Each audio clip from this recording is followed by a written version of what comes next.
Welcome back or welcome to the channel. Let's get you into the mood for Christmas with The Tailor of Gloucester by Beatrix Potter. In the time of swords and periwigs and full-skirted coats with flowered lappets, when gentlemen wore ruffles and gold-laced waistcoats of paduasoy and taffeta, there lived a tailor in Gloucester. He sat in the window of a little shop in Westgate Street, cross-legged on a table, from morning till dark. All day long, while the light lasted, he sewed and snippeted, piecing out his satin and pompadour and lute string. Stuffs had strange names and were very expensive in the days of the Tailor of Gloucester. But although he sewed fine silk for his neighbors, he himself was very, very poor, a little old man in spectacles with a pinched face, old crooked fingers, and a suit of threadbare clothes. He cut his coats without waste, according to his embroidered cloth. They were very small ends and snippets that lay about upon the table. 2 narrow breadths for naught, except waistcoats for mice, said the tailor. One bitter cold day near Christmas time, the tailor began to make a coat of cherry-colored corded silk embroidered with pansies and roses, and a cream-colored satin waistcoat trimmed with gauze and green worsted chenille for the mayor of Gloucester. The tailor worked and he talked to himself. He measured the silk and turned it round and trimmed it into shape with his shears. The table was all littered with cherry-colored snippets. No breadth at all, and cut on the cross. It is no breadth at all. Tippets for mice and ribbons for mobs. For mice, said the Tailor of Gloucester. When the snowflakes came down against the small leaded window panes and shut out the light, the tailor had done his day's work. All the silk and satin lay cut out upon the table. There were 12 pieces for the coat and 4 pieces for the waistcoat, and there were pocket flaps and cuffs and buttons all in order. For the lining of the coat there was fine yellow taffeta, and for the buttonholes of the waistcoat there was cherry-colored twist, and everything was ready to sew together in the morning, all measured and sufficient, except that there was wanting just one single skein of cherry-colored twisted silk. The tailor came out of his shop at dark, for he did not sleep there at nights. He fastened the window and locked the door and took away the key. No one lived there at night but little brown mice, and they run in and out without any keys. For behind the wooden wainscots of all the old houses in Gloucester there are little mouse staircases and secret trapdoors, and the mice run from house to house through those long, narrow passages. They can run all over the town without going into the streets. But the tailor came out of his shop and shuffled home through the snow. He lived quite nearby in College Court, next the doorway to College Green, and although it was not a big house, the tailor was so poor he only rented the kitchen. He lived alone with his cat. It was called Simpkin. Now, all day long, while the tailor was out at work, Simpkin kept house by himself, and he also was fond of the mice, though he gave them no satin for coats. "Meow," said the cat when the tailor opened the door. "Meow," the tailor replied. "Simpkin, we shall make our fortune, but I am worn to a ravelling. Take this groat, which is our last 4pence, and Simpkin, take a china pipkin. Buy a pen'orth of bread, a pen'orth of milk, and a pen'orth of sausages. And oh, Simpkin, with the last penny of our 4pence, buy me 1 pen'orth of cherry-colored silk. But do not lose the last penny of the 4pence, Simpkin, or I am undone and worn to a thread paper, for I have no more twist." Then Simpkin again said, "Meow," and took the groat and the pipkin, and went out into the dark.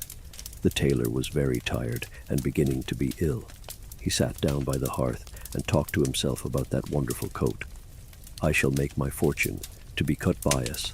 The mayor of Gloucester is to be married on Christmas Day in the morning, and he hath ordered a coat and an embroidered waistcoat, to be lined with yellow taffeta, and the taffeta sufficeth. There is no more left over in snippets than will serve to make tippets for mice." Then the tailor started, for suddenly, interrupting him, from the dresser at the other side of the kitchen came a number of little noises. Tip-tap, tip-tap, tip-tap, tip. "Now what can that be?"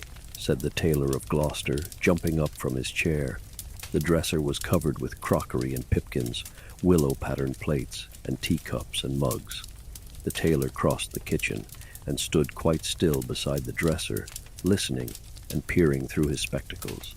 Again, from under a teacup, came those funny little noises, tip-tap, tip-tap, tip-tap, tip. "This is very peculiar," said the Tailor of Gloucester, and he lifted up the teacup which was upside down. Out stepped a little live lady mouse and made a curtsy to the tailor. Then she hopped away down off the dresser and under the wainscot. The tailor sat down again by the fire, warming his poor cold hands and mumbling to himself. The waistcoat is cut out from peach-colored satin, tambour stitch and rosebuds and beautiful floss silk. Was I wise to entrust my last fourpence to Simpkin? 1 buttonholes of cherry-colored twist. But all at once, from the dresser, there came other little noises. Tip-tap, tip-tap, tip-tap, tip. "This is passing extraordinary," said the Tailor of Gloucester, and turned over another teacup, which was upside down.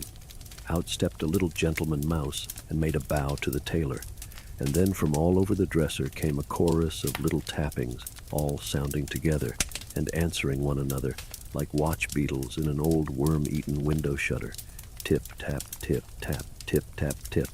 And out from under teacups and from under bowls and basins stepped other and more little mice, who hopped away down off the dresser and under the wainscot. The tailor sat down close over the fire, lamenting, 1 buttonholes of cherry-colored silk, to be finished by noon of Saturday, and this is Tuesday evening. Was it right to let loose those mice, undoubtedly the property of Simpkin? Alack, I am undone, for I have no more twist. The little mice came out again and listened to the tailor. They took notice of the pattern of that wonderful coat. They whispered to one another about the taffeta lining and about little mouse tippets, and then, all at once, they all ran away together down the passage behind the wainscot, squeaking and calling to one another as they ran from house to house, and not one mouse was left in the tailor's kitchen when Simpkin came back with the pipkin of milk. Simpkin opened the door and bounced in with an angry grrr meow, like a cat that is vexed, for he hated the snow, and there was snow in his ears and snow in his collar at the back of his neck. He put down the loaf and the sausages upon the dresser and sniffed. "Simpkin," said the tailor, "where is my twist?" But Simpkin set down the pipkin of milk upon the dresser and looked suspiciously at the teacups. He wanted his supper of little fat mouse. "Simpkin," said the tailor, "where is my twist?" But Simpkin hid a little parcel privately in the teapot and spit and growled at the tailor. And if Simpkin had been able to talk, he would have asked, "Where is my mouse?" "Alack, I am undone," said the Tailor of Gloucester, and went sadly to bed. All that night long Simpkin hunted and searched through the kitchen, peeping into cupboards and under the wainscot, and into the teapot where he had hidden that twist. But still he found never a mouse. Whenever the tailor muttered and talked in his sleep, Simpkin said meow grush and made strange horrid noises as cats do at night. For the poor old tailor was very ill with a fever, tossing and turning in his four-post bed, and still in his dreams he mumbled, "No more twist, no more twist." All that day he was ill, and the next day, and the next, and what should become of the cherry-colored coat? In the tailor's shop in Westgate Street, the embroidered silk and satin lay cut out upon the table, 1 buttonholes, and who should come to sew them, when the window was barred and the door was fast locked? But that does not hinder the little brown mice. They run in and out without any keys through all the old houses in Gloucester. Out of doors, the market folks went trudging through the snow to buy their geese and turkeys, and to bake their Christmas pies. But there would be no Christmas dinner for Simpkin and the poor old Tailor of Gloucester. The tailor lay ill for 3 days and nights, and then it was Christmas Eve, and very late at night. The moon climbed up over the roofs and chimneys, and looked down over the gateway into College Court. There were no lights in the windows, nor any sound in the houses. All the city of Gloucester was fast asleep under the snow, and still Simpkin wanted his mice, and he mewed as he stood beside the four-post bed. But it is in the old story that all the beasts can talk, in the night between Christmas Eve and Christmas Day in the morning, though there are very few folk that can hear them, or know what it is that they say. When the cathedral clock struck 12, there was an answer, like an echo of the chimes, and Simpkin heard it, and came out of the tailor's door and wandered about in the snow. From all the roofs and gables and old wooden houses in Gloucester came 1,000 merry voices singing the old Christmas rhymes, all the old songs that ever I heard of, and some that I don't know, like Whittington's bells. First and loudest, the cocks cried out, "Dame, get up and bake your pies." "Oh, dilly, dilly, dilly," sighed Simpkin. And now, in a garret, there were lights and sounds of dancing, and cats came from over the way.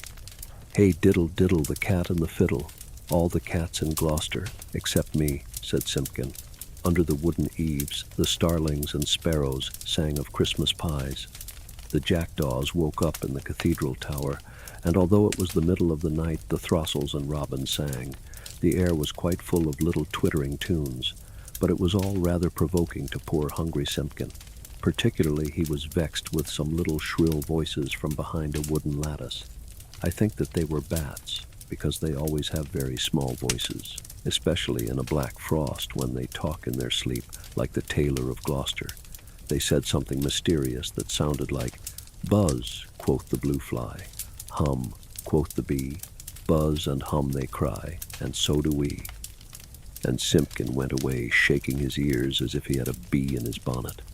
From the tailor's shop in Westgate came a glow of light, and when Simpkin crept up to peep in at the window, it was full of candles. There was a snippeting of scissors and snappeting of thread, and little mouse voices sang loudly and gaily. 24 tailors went to catch a snail. The best man amongst them durst not touch her tail. She put out her horns like a little Kylo cow. "Run, tailors, run, or she'll have you all e'en now." Then, without a pause, the little mouse voices went on again. "Sieve my lady's oatmeal, grind my lady's flour, put it in a chestnut, let it stand an hour." "Mew," interrupted Simpkin, and he scratched at the door. But the key was under the tailor's pillow. He could not get in. The little mice only laughed and tried another tune. 3 little mice sat down to spin. Pussy passed by, and she peeped in. "What are you at, my fine little men? Making coats for gentlemen. Shall I come in and cut off your threads?" "Oh, no, Miss Pussy, you'd bite off our heads." "Mew, mew," cried Simpkin. "Hey, diddle-dinkety," answered the little mice. "Hey, diddle-dinkety, poppity-pet. The merchants of London, they wear scarlet, silk in the collar, and gold in the hem. So merrily march the merchantmen." They clicked their thimbles to mark the time, but none of the songs pleased Simpkin. He sniffed and mewed at the door of the shop. "And then I bought a pipkin and a popkin, a slipkin and a slopkin, all for 1 farthing, and upon the kitchen dresser," added the rude little mice. "Mew, scratch, scratch," scuffled Simpkin on the window-sill, while the little mice inside sprang to their feet, and all began to shout at once in little twittering voices, "No more twist, no more twist," and they barred up the window shutters and shut out Simpkin.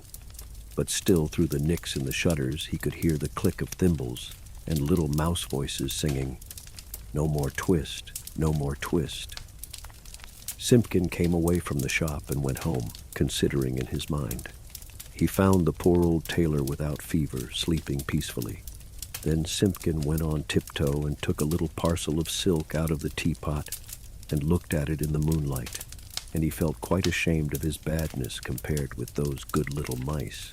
When the tailor awoke in the morning, the first thing which he saw upon the patchwork quilt was a skein of cherry-colored twisted silk, and beside his bed stood the repentant Simpkin. "Alack, I am worn to a ravelling," said the Tailor of Gloucester, "but I have my twist." The sun was shining on the snow when the tailor got up and dressed and came out into the street with Simpkin running before him. The starlings whistled on the chimney stacks, and the throstles and robins sang, but they sang their own little noises, not the words they had sung in the night. "Alack," said the tailor, "I have my twist, but no more strength nor time than will serve to make me 1 single buttonhole, for this is Christmas Day in the morning. The mayor of Gloucester shall be married by noon, and where is his cherry-colored coat?" He unlocked the door of the little shop in Westgate Street, and Simpkin ran in, like a cat that expects something. But there was no one there, not even 1 little brown mouse. The boards were swept clean, the little ends of thread and the little silk snippets were all tidied away and gone from off the floor. But upon the table, oh joy, the tailor gave a shout, there, where he had left plain cuttings of silk, there lay the most beautifulest coat, an embroidered satin waistcoat that ever were worn by a mayor of Gloucester. There were roses and pansies upon the facings of the coat, and the waistcoat was worked with poppies and cornflowers. Everything was finished except just one single cherry-colored buttonhole, and where that buttonhole was wanting, there was pinned a scrap of paper with these words in little teeny-weeny writing, "No more twist." And from then began the luck of the Tailor of Gloucester. He grew quite stout, and he grew quite rich. He made the most wonderful waistcoats for all the rich merchants of Gloucester, and for all the fine gentlemen of the country round. Never were seen such ruffles, or such embroidered cuffs and lappets. But his buttonholes were the greatest triumph of it all. The stitches of those buttonholes were so neat, so neat. I wonder how they could be stitched by an old man in spectacles, with crooked old fingers and a tailor's thimble. The stitches of those buttonholes were so small, they looked as if they had been made by little... And just like that, we reach the end of this story. I hope to see you next time. Bye-bye.